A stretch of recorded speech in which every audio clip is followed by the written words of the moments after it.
Okay, this is a quick video on RV batteries. I'm not an expert on RV batteries, but I will tell you everything I know, and it'll probably be enough to keep you going. Wet lead acid batteries are probably best. I like to be able to add water. I like to be able to check my water. You don't want to buy sealed batteries. And then constantly check your levels. Make sure you're adding the appropriate amount of distilled water. AGM batteries are probably okay, but I've never actually used one, so that's up to you. The bigger the battery, the better. As big as you can fit in your compartment, it's going to hold a longer charge. When you wire your batteries, if you have 2 or if you have 8, you're going to wire all of them in parallel, and then you want to take the positive off one end of that and the negative off the other end. It's going to cause your batteries to discharge evenly. If you take both the positive and negative off one end, that first battery is going to discharge quicker than the others. This tester is really valuable for an RV dealer. It will give you information about your batteries that you can only get with something like this. Let me show you how it works. Okay, to use this tester, you want to disconnect the 2 batteries and disconnect it from the trailer. Positive to the positive, negative to the negative. The battery powers the tester. Alright, we turn it on. Goes through a series of tests here. Then you click OK. Then it wants you to set the cranking amps. I happen to know this is 625.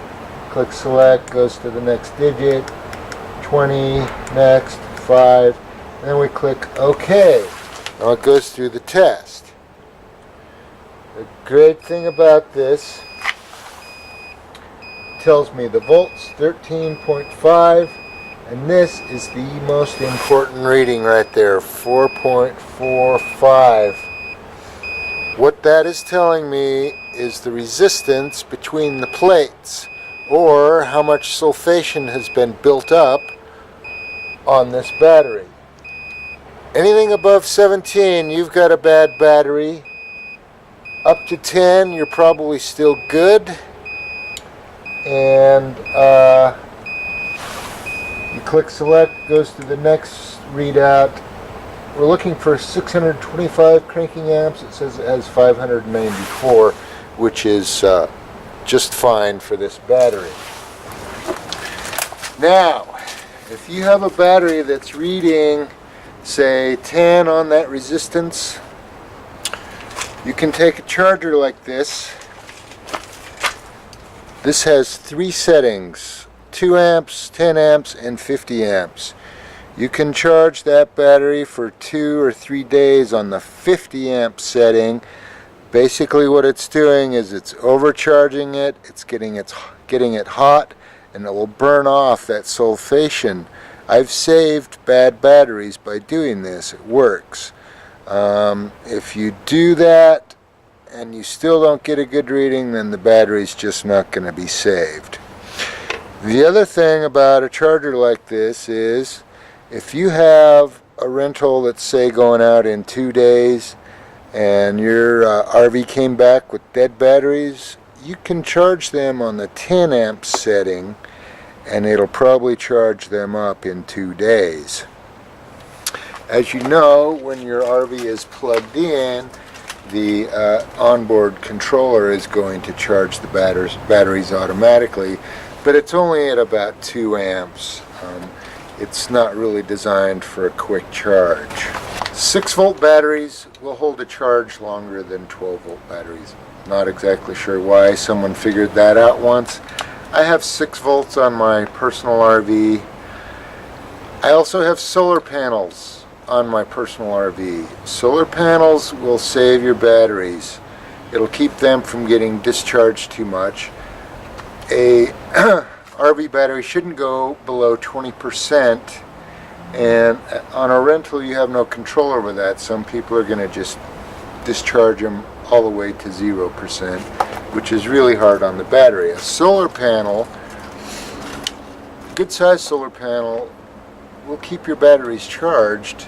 Like on my personal RV, they've never gone below 11 volts, and I actually expect those batteries to last indefinitely. They just will. It's the charge and discharge that causes the sulfation. So, typically, you know, if you've got 3-4 days between rentals and you're plugging your RVs in, you're probably good to go.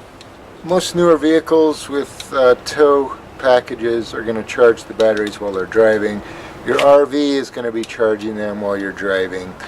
RV batteries, motorhome batteries, will last longer because of that. But if you've got a trailer and it's going out for 2 weeks on a fishing trip, you want to use this and make sure you've got low resistance and you've got a good charge. In fact, you may want to overcharge them for a day before it goes out, burn off some excess sulfation, make sure they're really well charged. If you've got higher resistance and you got someone taking a 2-week trip into the middle of nowhere, you want to replace your batteries. That's about all I got for batteries. Leave your comments below. I'd like to know your thoughts.